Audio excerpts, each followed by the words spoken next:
Bonjour à tous, aujourd'hui nous allons nous intéresser à une petite crapule, le bien nommé tueur de rôdeurs, ce youtubeur au rabais qui n'a de tueur que ses prix qu'il pratique sur sa boutique Rakuten. Parce que oui, ce qui nous intéresse c'est bien la face cachée de ce donneur de leçons.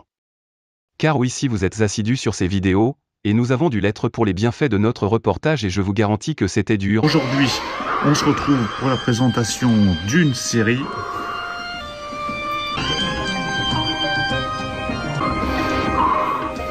Si vous êtes des fidèles suiveurs de ce prophétique youtubeur, vous avez pu constater qu'il tient un discours dénonçant les spéculateurs, les prises abusives de la part des éditeurs vidéo. Et se paie même le luxe de faire des émissions en donnant une leçon de comment éviter de louper diverses éditions à cause de ruptures de stock imminentes. Rentrons dans le vif de l'enquête. Il y a déjà quelques mois de ça nous nous sommes posé les questions, pourquoi achète-t-il tout? Là, outre le fait de revendre derrière, il y a les vidéos avec partenariat, qui manquent d'ailleurs de transparence et d'objectivité.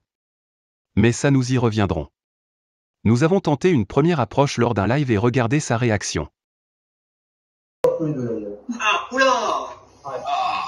Alors, qui a aimé du coup? Charlotte a plutôt aimé. Bah, on a aimé Oui, mais moi je trouve que. Bah, vas-y, commence par ton avis, vas-y. Non, mais j'ai trouvé que Belkin allait bien. Comme la zone. Non, mais vas-y, mais raconte un peu ce que c'est. En fait, j'ai aimé, mais un retardement.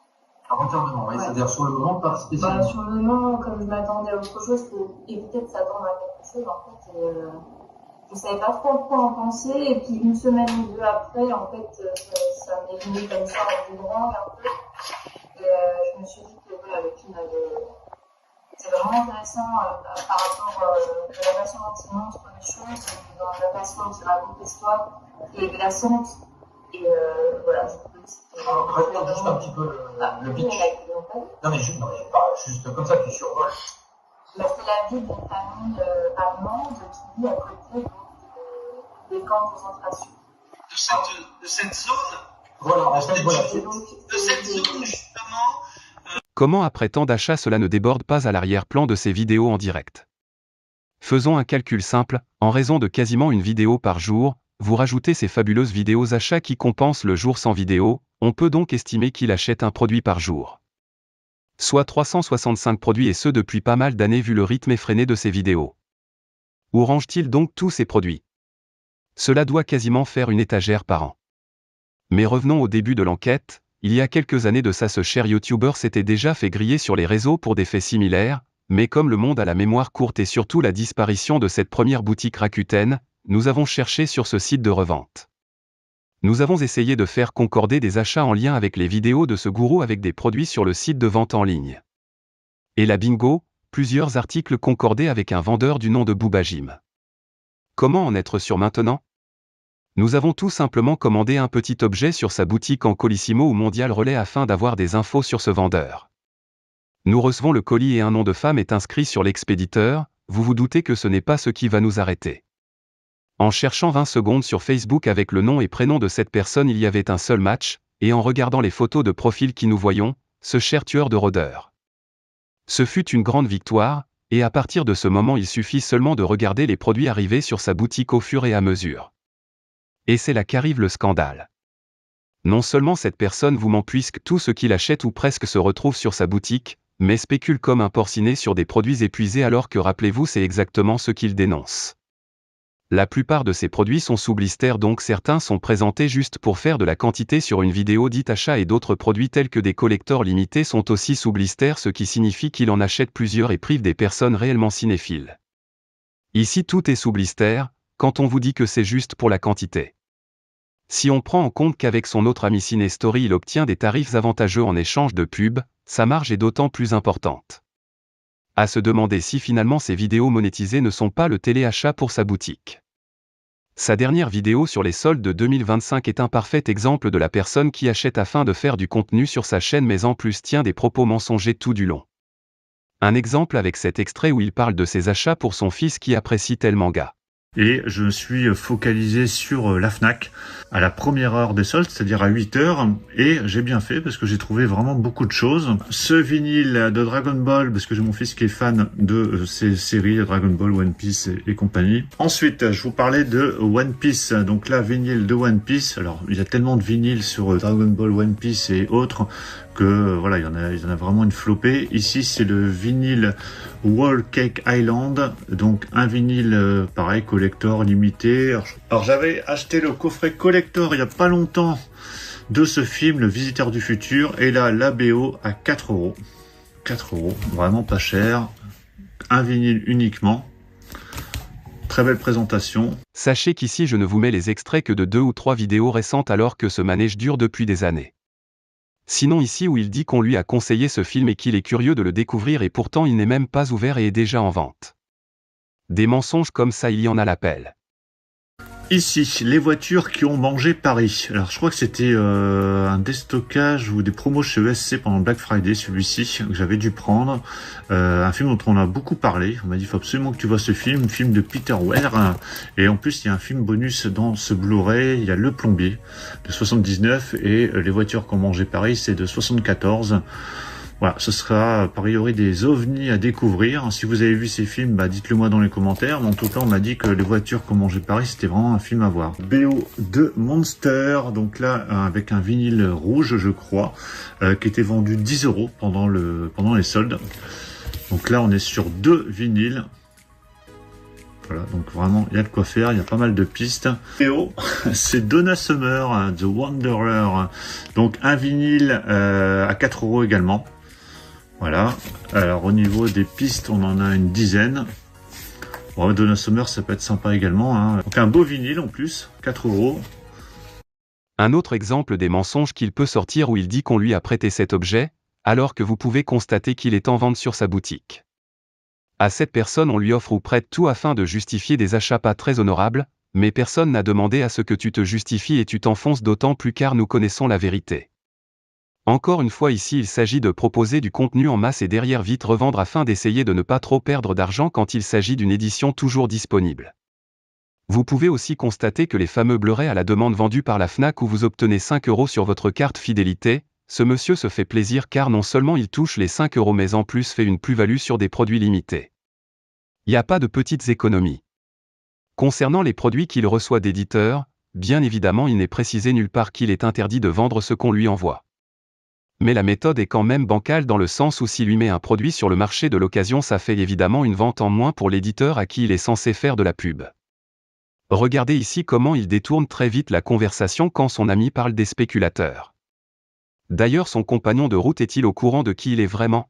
Ouais, ça c'est encore une fois c'est les spéculateurs. Alors ça, c'est sur le marché du vinyle aussi les spéculateurs. Ça, c'est surtout sur le jeu vidéo surtout. Sur le jeu vidéo surtout. Voilà, dès qu'il y a un collector, un truc, un machin, voilà, une disponibilité. Et même sur les baskets, sur les fringues, ça c'est terrible. Ça c'est un marché qui est assez terrible. Nous pourrons parler des heures des mensonges et contradictions qui entourent ce personnage qui n'est ni un cinéphile, ni un collectionneur, ni un prêcheur de bonnes paroles, ce n'est qu'un menteur et un escroc. Alors bien sûr des fans aveuglés par l'amour indéfectible de leur gourou justifieront ces actes mais réveillez-vous. Comment pouvez-vous donner du crédit à un mec pareil ? Vous l'aurez compris c'est un puissant fond de mensonges et d'escroquerie, avec plus de 2600 ventes sur cette boutique nous sommes en présence du roi de l'entourloupe et retenez qu'ici c'est son second compte puisque le premier avait été démasqué.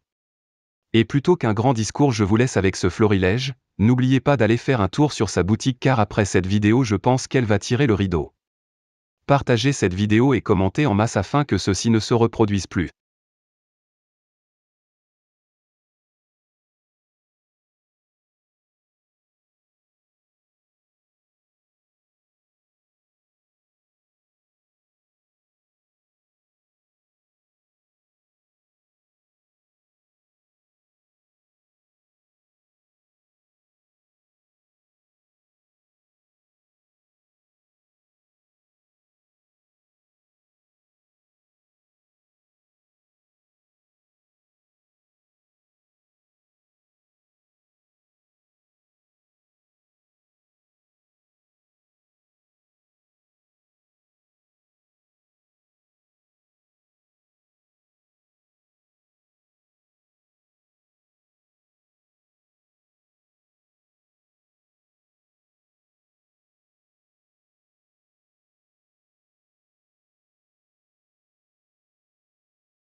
Pensez à mettre un pouce bleu si vous avez apprécié la présentation et on va se retrouver très très vite pour plein d'autres présentations. Donc surtout pour ne rien rater, pensez à vous abonner. Je vous dis à tous à très très bientôt.